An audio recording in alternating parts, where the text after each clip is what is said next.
দেওয়ানগঞ্জ উপজেলার ডাংধরা ইউনিয়নের পান্তামারী এলাকায় গিয়ে দেখা যায় জিঞ্জিরা নদে সারি সারি ড্রেজার মেশিন বসানো।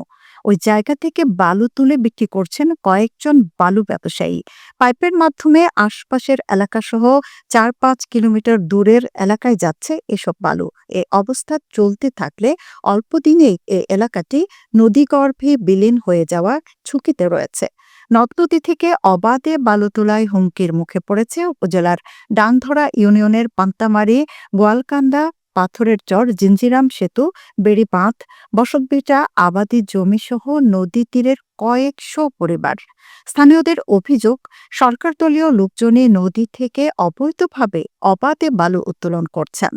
করোনায় মানুষ যখন অনেকটা দিশেহারা, ঠিক এ সময়ে উপজেলার পান্তামারী নদীতে অবৈধভাবে ড্রেজার মেশিন বসিয়ে বালু উত্তোলন করে বিক্রি করেছেন তারা।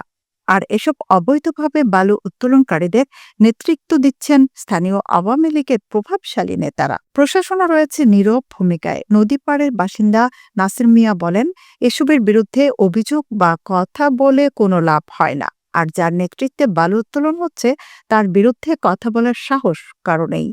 এভাবে নদীতে ড্রেজার মেশিন বসিয়ে রাত দিন বালু উত্তোলন করা হচ্ছে, অথচ তা দেখার কেউ নেই। এবার বর্ষায় নদীগর্ভে ভেঙে যাবে আমাদের বসতভিটা ও আবাদি জমি, যোগ করেন তিনি।